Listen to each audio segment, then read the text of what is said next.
Big 10 Plus 4 is a member of Odd Pods Media and ASAP All Sports All Plays Network.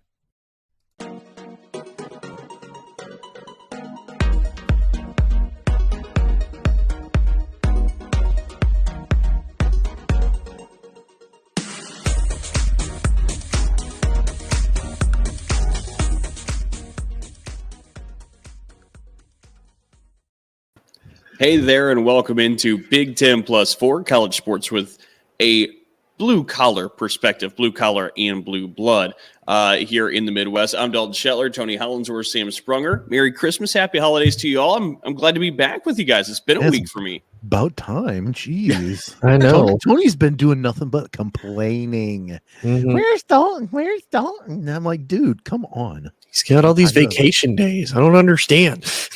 Maybe he knows something about me that I just have to give him the time off. Did you ever think about that, Tony? That's Come true. on, It's always a black. let's not air our laundry to everybody, okay? No. He missed a bunt signal in senior league, and then I yelled at him, and now I owe him. Yeah, I owe it over his head for all time. That's fair. That's fair. But we got a pretty loaded show again here today because we're going to get into the college football playoffs a little bit. 2 Big Ten teams in the college football playoffs. That's never happened before. First time ever is this season. We'll talk a little bit about that. We have a Big Ten. Hold on real quick, okay. Dalton. If our show would have existed back then, this is the first time that we'll have been able to talk about both semifinals for a reason. Yes. No, it's absolutely because true. Of the first time. Anyways, go ahead. Absolutely true. Silly Sam. Anyway.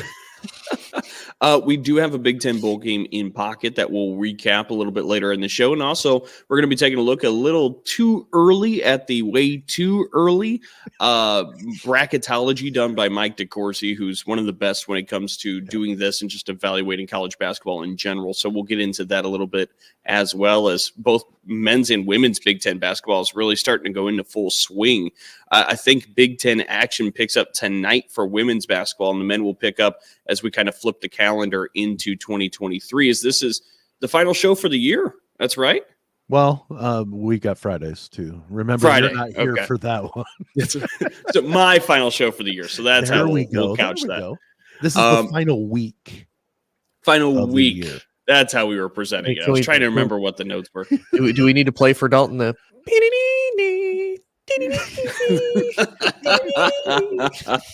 Yeah, that would fit in with the sports show. That's one of the most played. Making his last appearance in 2022, standing 6'2", according to his college program. Anyways, really boosted that up. But let's start getting into these college football playoff previews a little bit. We'll start off with the Peach Bowl. Ohio State, Georgia. Georgia, obviously number one for the year, undefeated, the defending national champions. They're getting ready to take on Ohio State. Georgia, a comfortable favorite here in this game, and with all due reason. I mean, Georgia has really dominated throughout the season pretty well, and Ohio State has shown a couple of weaknesses. And Ohio State, again, without Jackson Smith and Jigba, I mean, the Buckeyes have been without him all season, but he's opting out of the bowl game or the playoff game, rather, to get ready for the NFL draft with the injuries that's kind of been nagging him all season long. Travion Henderson's out of this game for the Scarlet and Gray as well. I'll lob it up to you, both of you at first. What do you make of this one? Go ahead, Tony. When I first heard it, I went ahead and I gave it to Georgia. After thinking about it now for a while, it's been about 3 weeks since this was officially, figured out and decided. I give Ohio State a bit more of a chance, and I say that because, they've had 3 weeks to study, they've had 3 weeks to practice, they've had honestly 3 weeks to figure out, who's actually going to be opting in, who's going to be opting out, who's going to be playing there. The biggest thing to me that I would say gives Ohio State more of a chance now than what I gave them initially is not only because they've had that 3 weeks to practice, but when I went back and I looked at a lot of Georgia this year, their offense is still what worries me. Like when you look at last year with Stetson Bennett, filled in for JT Daniels. He statistically had a great year. I mean, and Georgia obviously went on to win it all. You can't really ask for much more than that from him. This year, he took a little bit of a statistical drop back, and you look, the defense is still what carries Georgia. So if Ohio State's offense can overcome that, then to me, it gives the Buckeyes more of a shot. Now, I do still have a little bit of a question as far as how good can Ohio State's defense be to at least get Stetson Bennett and the Georgia offense off the field. Currently, I still say Georgia, to me, is favored. Not as much as they were initially, but to me, I'm still going to give it a little bit more to Georgia just because I don't trust Ohio State's defense. I don't know if Georgia's going to run on them as much as Michigan did, but you had best believe that Georgia's probably looking at that Michigan versus Ohio State, entire game and trying to see what they did. And the biggest thing is they won in the Battle of the Trenches. So can Georgia replicate that same success? To me, Go ahead, Sam. Dalton, I'm going to ask you this since I heard Tony's response already to this question. Without giving me any sort of like feeling of what you think is going to happen, did you or do you have a definitive yes, this team is going to win the game? For Georgia, Ohio State? Yes. Because I do in the other bowl game. Yeah, me too. Yeah. But this one. No. And before you get into your spiel, the only reason I'll say so is I think it's dangerous to count out a home run hitter anytime. I mean, if Aaron Judge is stepping up to the plate and you're down whatever in the ninth inning, you start sweating because he can, with one swing of a bat, change the game. Whenever Marvin Harrison Jr. is out there, Emeka Ibuka, I mean, you throw the list of receivers out there along with C.J. Stroud. I mean, you can hit explosive plays in a hurry. Will that happen? I'm not confident, but I don't believe you can absolutely shut the door on a team that's able to put a game on its head like that. And excuse me, kind of the reason why I asked this is because anybody that says I definitively know so-and-so is going to win, they're lying. Because the more you think about this game, the more this is an extremely close matchup. I mean, you look at their total or their defenses. Yeah, Georgia's a phenomenal defense. They're not the defense they were last year, but they're a great defense. They're the 8th best defense in the country. You just have to go down to number 11 and you find Ohio State. Yeah. Mm-hmm. So right there, to me, says this is going to be a battle. It's which offense can produce against the defense they're playing against, because Ohio State, even though they looked like a dumpster fire against Michigan in that fourth quarter, basically, they're not that bad of a team, and you talked about it, Tony, the trenches. Georgia's going to try to dominate the trenches. I don't know that they're going to be as successful. They're not going to be nearly as successful as Michigan was because they don't have that line that Michigan has. So I think this is going to be a really, really close game. I think I've flipped a coin sometimes just trying to figure this. I've had both teams winning this game. I still think it's going to be Georgia, but I think it's going to be an extremely close, hard-fought, tight game. But I think we all kind of have the same general consensus out of honestly the two semifinal matchups. I think to most everybody, with the exception of TCU and Michigan's fans, this is probably the most interesting game because, like you said, this is for the most part a toss-up. To me anyway. I mean, and this is not knocking Georgia because they're the best team in the country, ranking wise, and all that, rightfully so. Yeah. But Ohio State has been up there the whole year, and don't give me the, you don't know, they didn't play anybody, and the one team they did play, they lost to, blah, blah, blah, blah. They're still, to me, they're one of these best 4 teams, and so this is a close game because these are 2 of the best teams in the country. It doesn't, and there's no, even though they backed in to the playoff, it doesn't matter. Well, and to be fair, I mean, if people want to say, they got in, they're back in.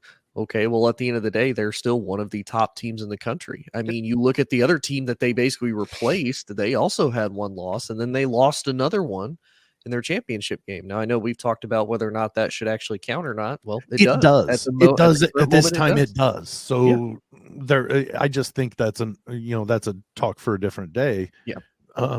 Excuse me. But, it does. It's like, well, that's not maybe a law's not morally right. Well, it's a law right now. Until it gets changed, we can take advantage and play within the rules. And it's just, yeah, go ahead. Anyway.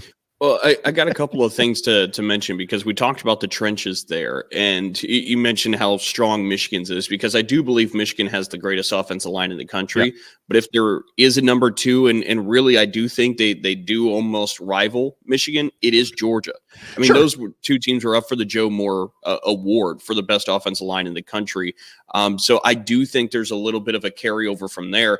My big question is Ohio State and Jim Knowles. Jim Knowles has had a great season in his first year there in Columbus. Many of the defensive issues from a year ago got fixed. In that Michigan game, there were receivers running wide open in that second half in the secondary where you just kept looking at the TV and saying, what just happened? How is that even possible? How does that get fixed before this game? Because, I mean, Stetson Bennett was a Heisman finalist, even though we could have a conversation about should he have been there. But nonetheless, I think Kenny Walker should have been there over Stetson Bennett this year. Even this year without playing. Even in the pros, yeah. But if that doesn't get fixed, Stetson Bennett's good enough that he's going to take advantage. Any quarterback at this level is going to take advantage of that. So that's my big question moving forward, too. How does that get fixed? Are you confident, Dalton, that with 3 weeks, Jim Knowles has done something to at least address it to make it not as bad as it was against Michigan? That would take, for me, probably looking back at the tape a little bit more, because I'm still trying to figure out what the problem was. Were these miscommunications? Was it just bad scheme? What happened in that back secondary for the Buckeyes in that game? It was atrocious. And then I start to wonder too, because you have one of the best tight ends in the country playing for Georgia in Bowers. I mean, you get him the ball in the open field, you're looking at some missed tackles. So I don't trust Ohio State's secondary at all at the current moment. So to answer your question, the last test, the litmus test that they had last. Yes. Yeah. Well, and to be completely honest, Ohio State didn't play many great passing offenses throughout the season. Yeah. I mean, they just didn't. The Big Ten didn't have an air raid this year in the conference. They just didn't.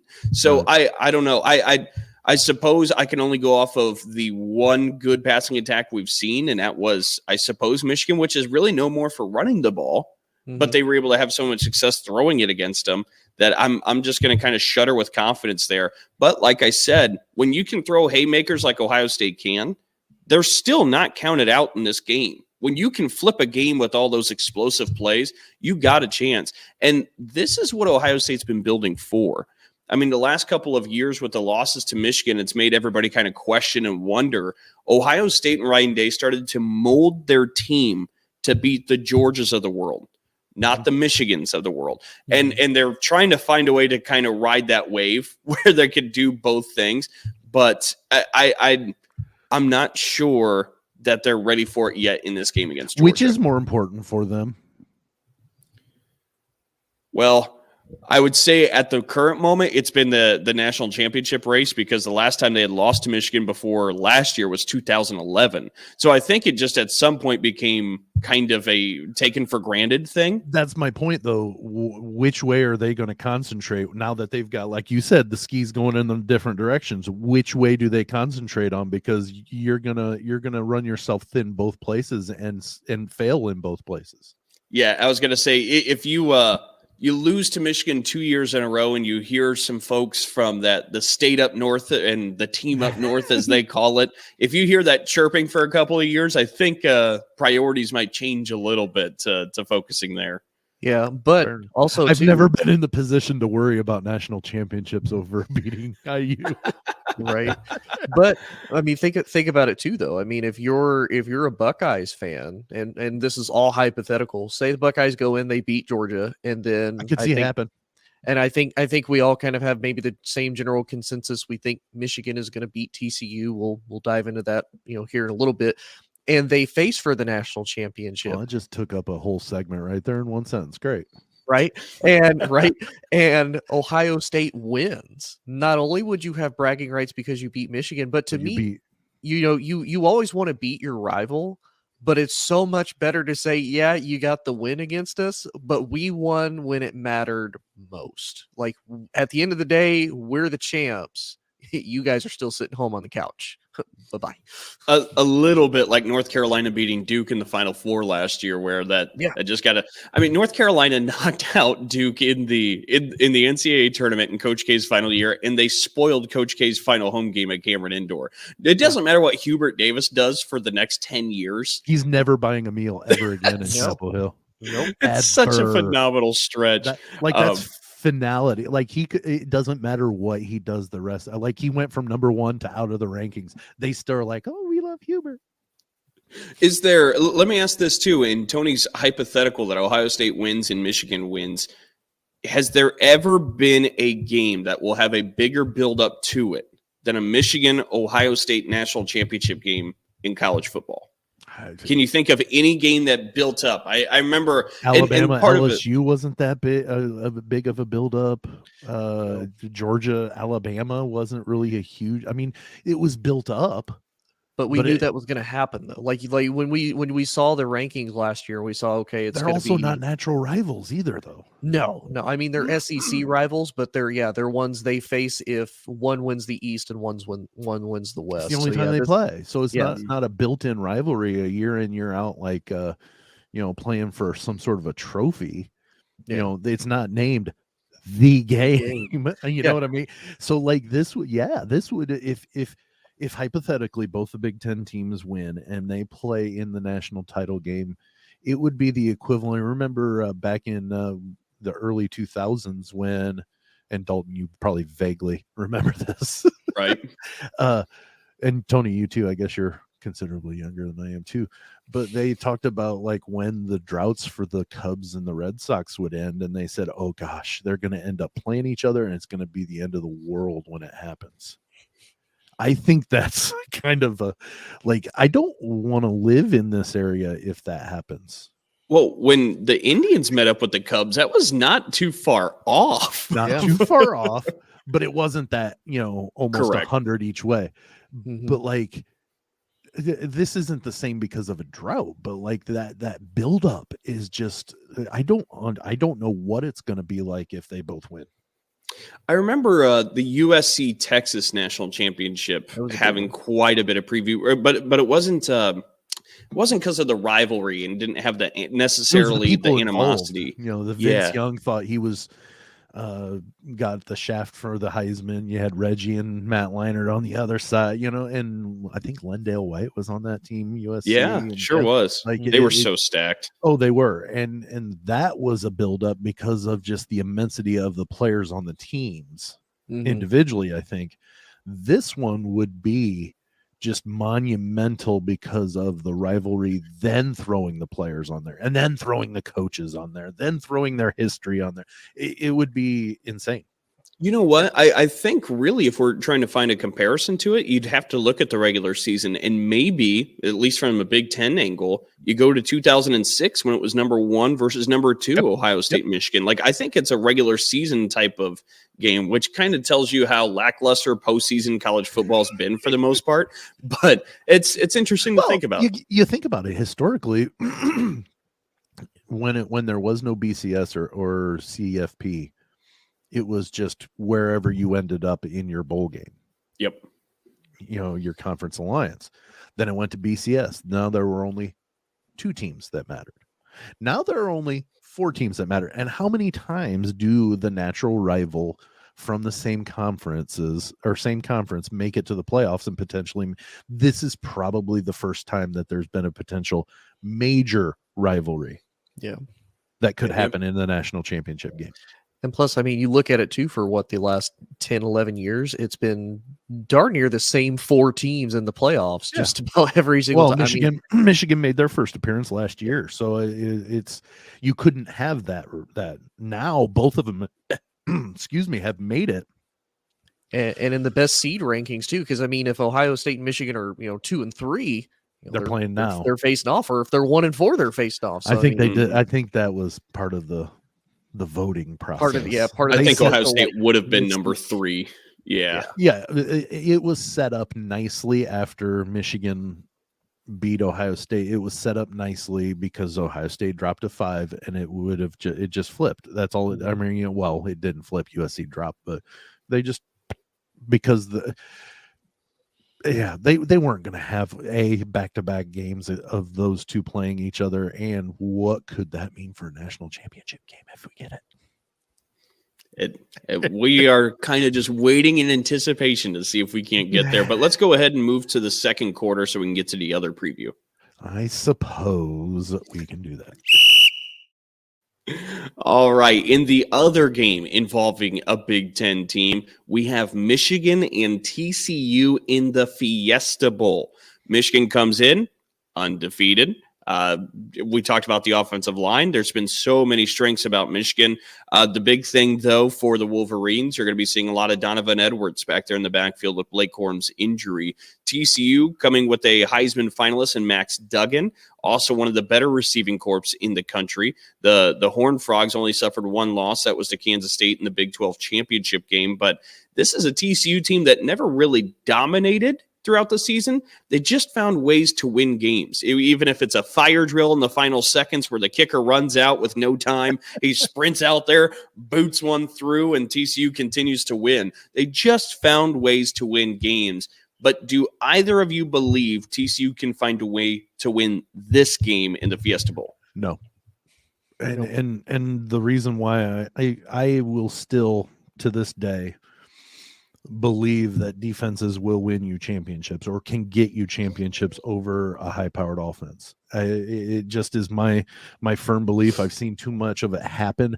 Yes, the going trend is if you have a high-powered offense, you can outscore any other offense, no matter the day, whatever. That may be a thing, but it's still, to me, defenses will win you championships ultimately. And I'm looking at the top 50 defenses right now, according to the NCAA. TCU ain't in the top 50, and that's a problem. When Michigan is doing what they did against Ohio State, the 11th best defense in the country, what they did against Illinois, the second rated best defense in the country, you're not going to be able to. What they did against Purdue, and I'm only bringing that up because they're not a top 50 defense either. They're still 22 points difference. Now, do I think it's going to be closer than what it was against Purdue? I think so.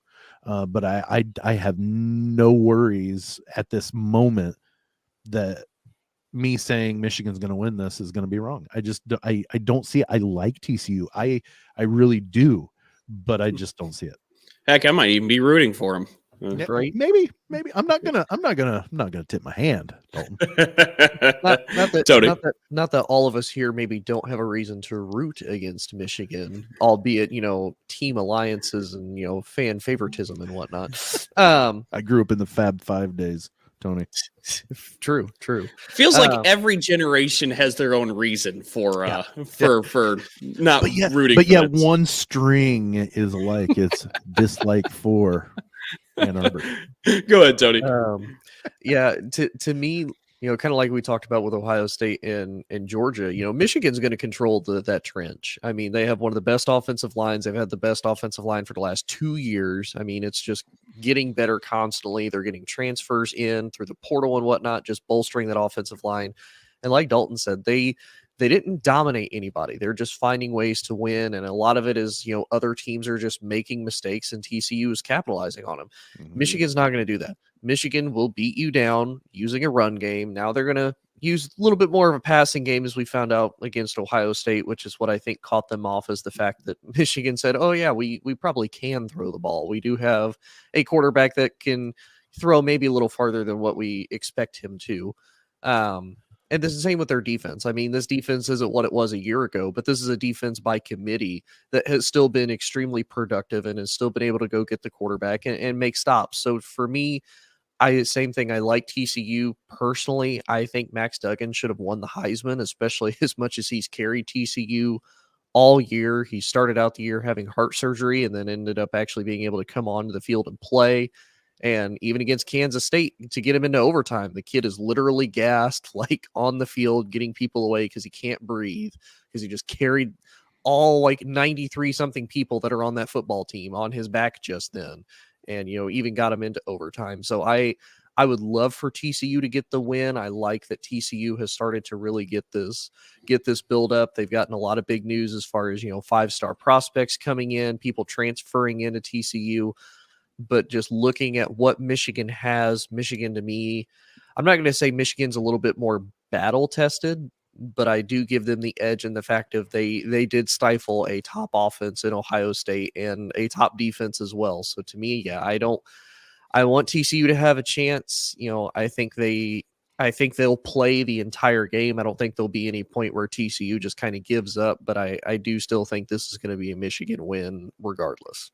Well, and I think, Tony, you nailed a couple of pretty big key areas there where you talked a little bit about the Michigan offensive line, but also the defensive line. You talked about maybe some of the pressure that they can get. Max Duggan is maybe the most elusive quarterback that Michigan's faced so far this year. Michigan, as we all said before the year, I don't know how they replicate the pass rush that they had last year with Hutchinson and Ojabo. And they found a way to maybe not just be that good, but even better just by collective. I mean, they found a way to really get some pressure. If they're able to force Duggan into scrambles without necessarily bringing the house, if that front four, and it sounds so cliche because you can say that in a lot of different games, but if they're able to get Duggan on the move without sending in 6 different guys into that pocket, things become real troublesome for TCU. And you look at Duggan's numbers this year.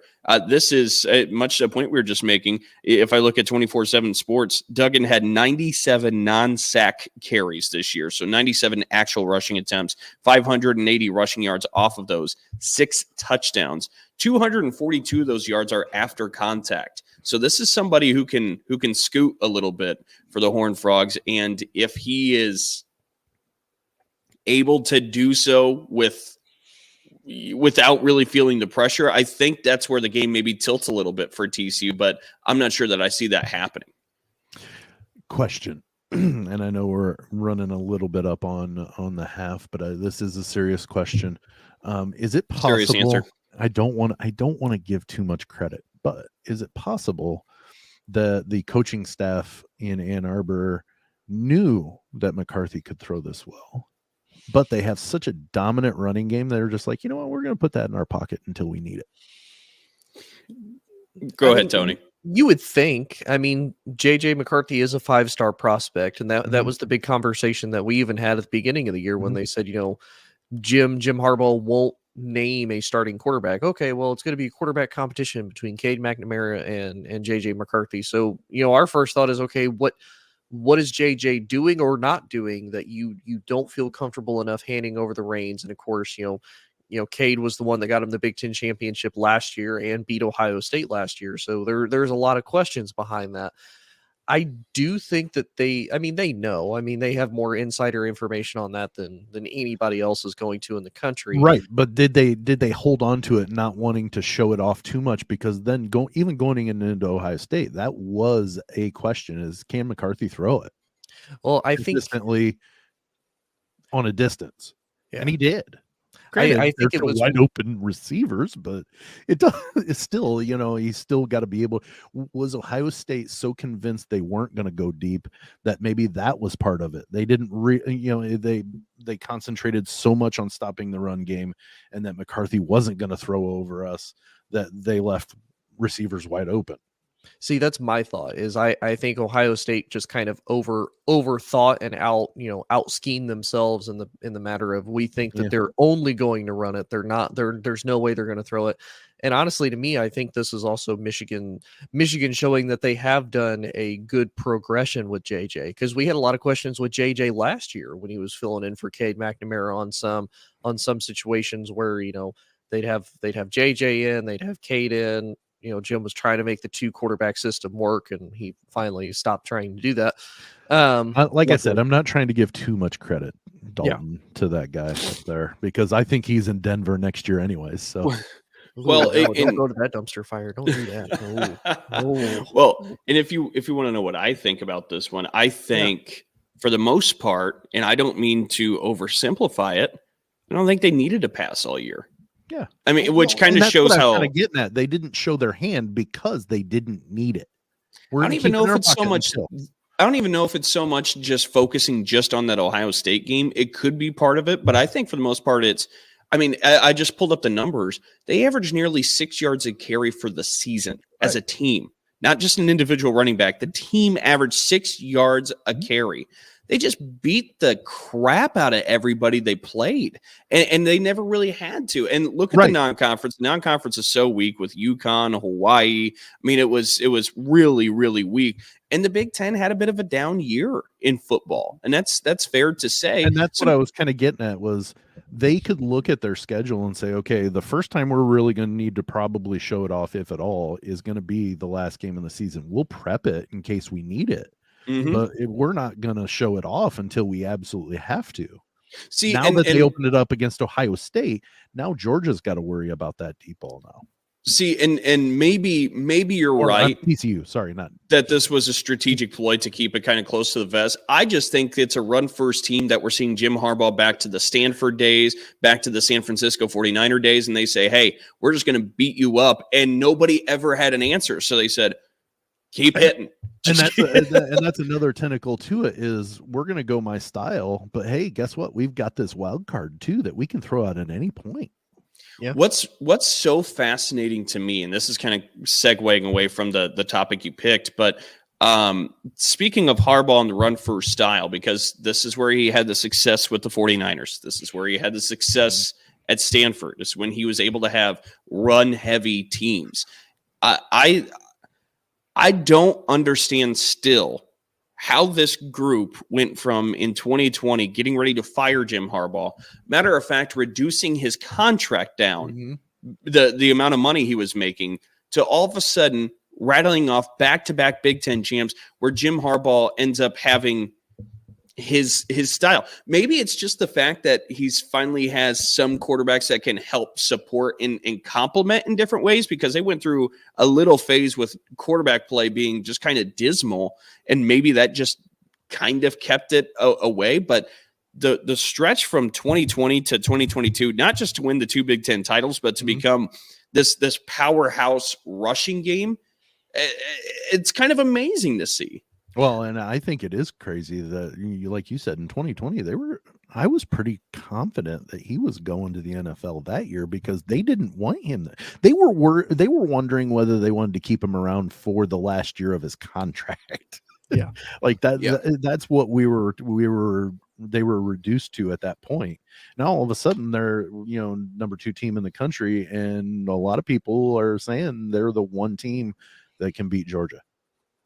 And you know what else is interesting about it? Because let's be honest, that COVID year obviously was a really bad year for them. Yeah, I think they only had 2 wins and whatnot. But besides that, Harbaugh and Michigan always were hanging around 9 to 10 wins, but they weren't winning important games. And they never really scared you in important games. Like they never really popped off the page. They never showed their dominance, nothing.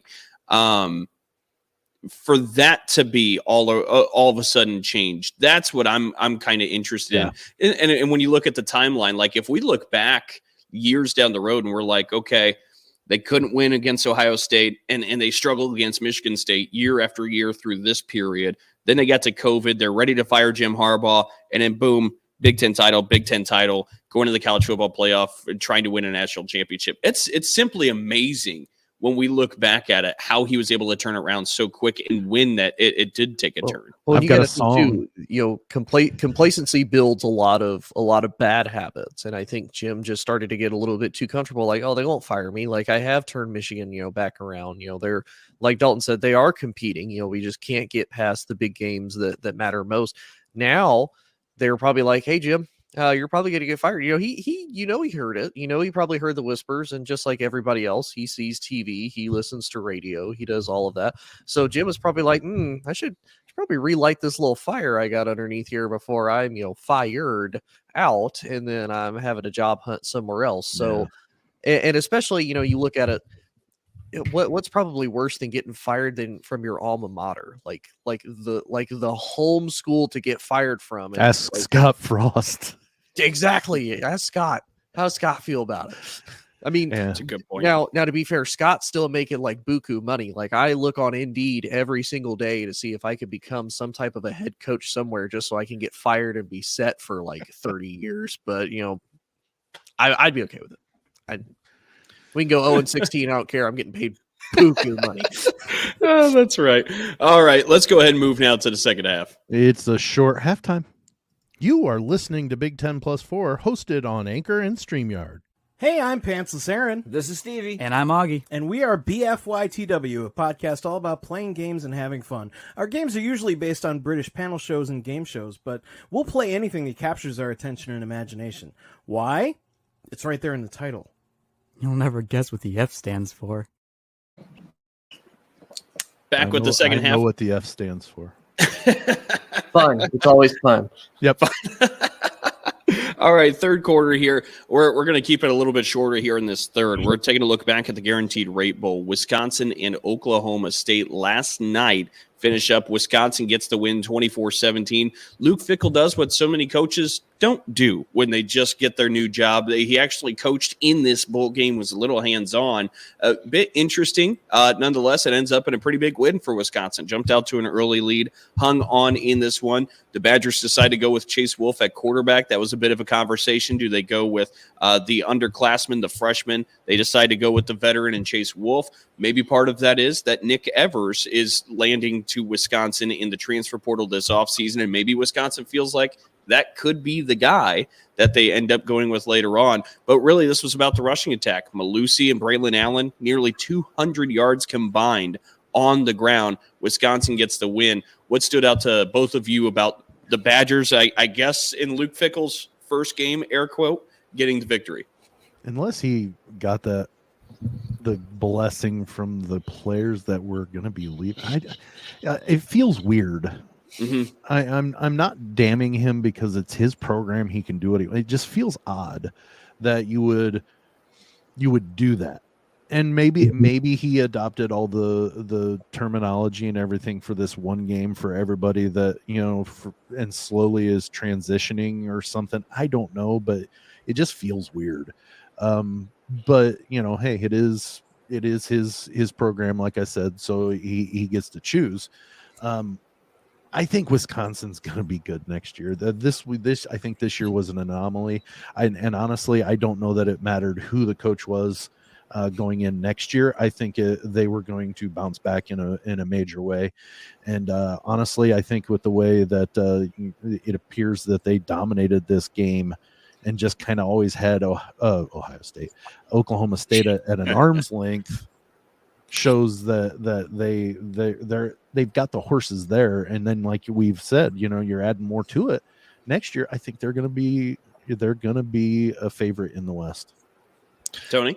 Yeah, I kind of agree. It's one of those. It is weird to see a coach come in after the entire year. They've already had to go through really now 2 system changes. It's like, okay, go through one quick third one for one game that doesn't matter, that I can maybe put a little bit of a feeler in. And when I looked at Chase Wolf, do you guys know where Chase Wolf is from? Like where his hometown is? No. Cincinnati, Ohio. So I think Luke was like, I'll give you a little bit of a little senior gifting part for the Cincy kid. But yeah, this is one. I mean, we kind of knew that Wisconsin had the pieces there. Like they always manage to have the pieces there. It's never like Wisconsin is ever devoid of talent or devoid of, at least for the most part in the West, been one of 2 teams that has really competed for the most part, other than Northwestern making it for 2 years for whatever reason. So Pat Fitzgerald, that's why. Geez, I know, right? But it is just kind of weird, and like I said, it's a bowl game that we're going to get a little bit, but we're not going to get a lot out of what we see from this Wisconsin Badgers team. And honestly, as a head coach coming in, I would think you'd get more from watching from the booth and seeing, the big picture rather than trying to run the individual. And the one thing I was going to say, and I apologize, Tony, I kind of hijacked you there. People will say, well, just last year there was a coach that got hired that coached in his bowl game, Marcus Freeman. Well, he was part of the staff. Yeah, he was still on there leading into it. Luke Fickell left Cincinnati Like he coached an entirely different group of kids this year, and then he came into a bowl game, and did he feel, slighted that he doesn't get to coach in a bowl and wanted to coach, or did he just feel, did the kids think enough that, yeah, coach, we would like you to kind of start taking over now so we can start getting into it? That may have been the thing. I don't know, but it's a little odd for me. Well, and maybe, and that was going to be kind of my thought, is maybe he did it just the earlier that he can get involved, the earlier that he can, make his blueprint. And like you said, it's his program. He runs it the way he wants to. What kind of better way to at least get it started now, literally this year, not to be the dad joke, like, oh, well, I'll get you next year in like, That's 4 the days. Cubs. Wait till next year. 4 days, sorry, 4 days. But yeah, that to me is probably about the only reason. Like, let me kind of get my fingers in, let me get my feet wet, let me just kind of show that I'm here, kind of get this established early, because who knows, maybe it makes a difference next year. Like, hey, they've already started working on this. There's probably a little bit more cohesion and efficiency in running the offense than maybe what we would expect. But we'll see in 4 days. We'll see next year. We'll find out. I do love that Tony has Luke Fickell walking into the office, finding Chase Wolf and bringing some Skyline chili as they kumbaya, getting ready for the guaranteed rate bowl. He did. He did it. Accept my gift. You're starting. He has it on a pillow, drops to a knee. Like, I heard you're from Cincy. I got you the 5-way. Yeah, right. Okay, let's go ahead and move now to the fourth quarter. Oh, great. You popped it on me. There we go. All right. We're running a little short on time, but we did want to get to some basketball talk here. Of course, Big Ten women's basketball ramping up. We mentioned the conference schedule actually starts, I believe, tonight. Yeah. Michigan's in action. There's 2 games, I believe, but the women's are getting going. Big Ten women's basketball, I think, has 9 teams in the top 40 of the net ranking. Certainly deserves your attention. 10. 2 in the top 4. Top 4. If you get even, if you want to get specific. more, I should have said top 5, but top 4 would even be 2 in the top 4. So we'll be talking about it later on, but right now what we want to do is take a look at the bracketology that Mike Decourcy did. Way too early. Yeah, way too early. Mike Decourcy, of course, with Sporting News, Big Ten Network, Fox Sports, does just about everything. He's one of the best when it comes to covering college basketball. You take a look at this graphic in front of you, and by the teams that are in by conference, the Big Ten leads the way with 9 teams in, which if you told me before the year, I would not have believed it. And you look down below, at first 4 out, there's an Iowa logo. Next 4 out, Michigan logo. So there's 11 2 of teams. the 14 teams in the Big Ten in a year that we thought was going to be maybe 4 or 5 teams.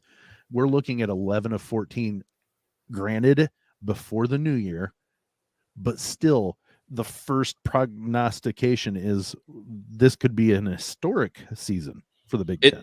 It's simply incredible. You look at the West bracket, you see Wisconsin there is the 5 seed, Maryland's the 6 seed. Taking a look over at the East, Indiana is slotted as the 5 seed there, Rutgers the 10 seed. In the South, Purdue gets the number 1 seed as of now, according to Do you think they're the Mike number 1 Decourcy. overall seed in comparison?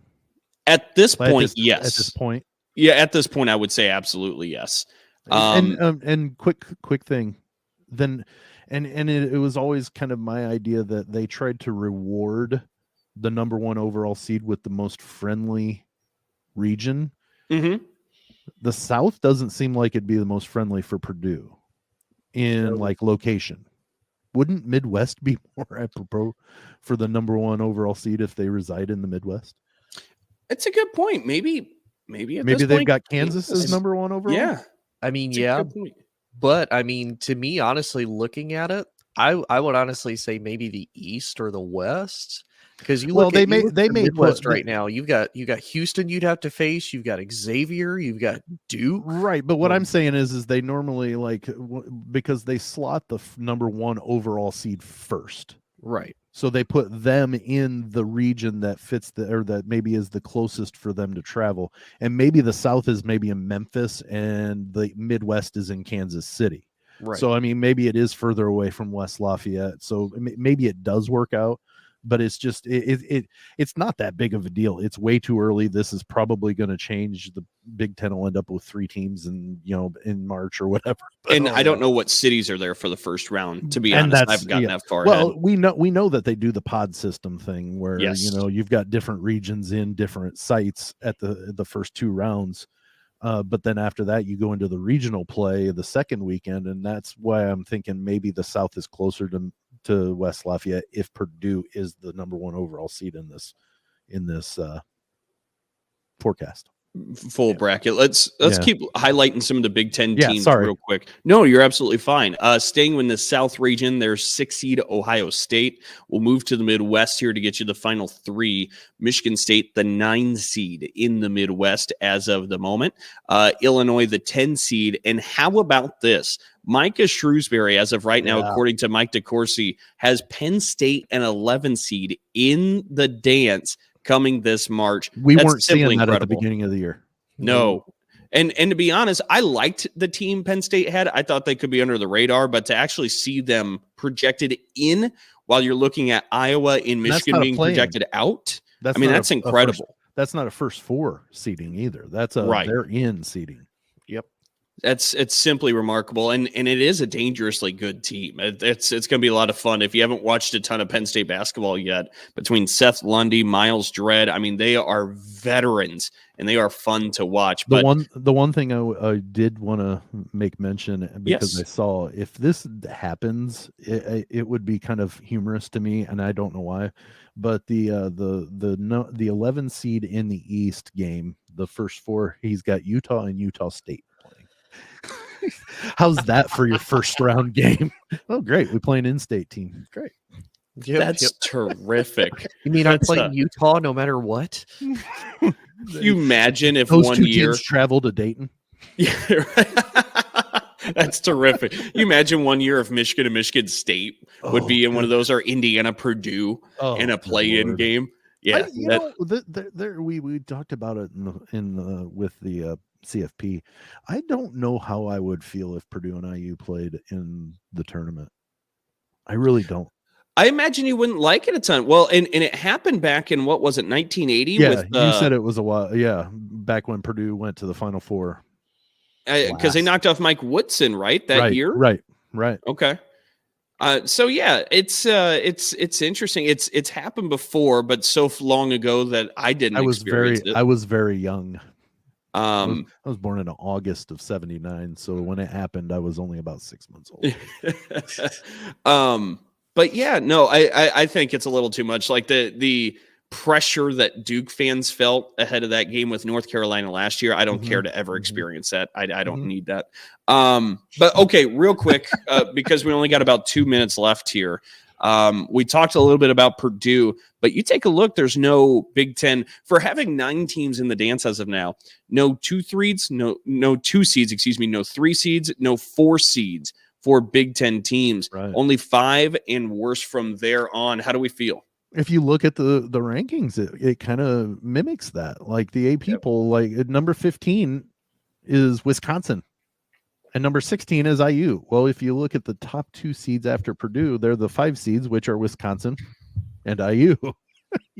So I think it kind of fits it well. I think maybe at this point, this is where maybe Mike goes, is he kind of looks at the AP poll and says, okay, this is where they should be slotted in. And, and granted, there's going to be some anomalies because he's much better at it than just going, hey, well, what's the AP poll say? This is what it is. He has a better system, but it kind of mimics it. And I think it fits well. Yeah. I looking at it, that makes a lot of sense to me. And these are both teams that they've just gotten some losses early on, which is what has really hurt them in the whole AP poll and overall. But these are still 2 teams that I know at the beginning of the season were like, who do we really expect to come out of the Big Ten? We expected a bad year. These are honestly 2 teams that right now I would say could really compete with anybody at the current moment. They may not win, but they could compete with them. Well, and this could easily, and I think will easily change a little bit to where they do kind of, the Big Ten will always have their top 2 normally teams are pretty, I can remember years where the number 2 team in the conference was seated higher than the winner. I mean, last year it happened.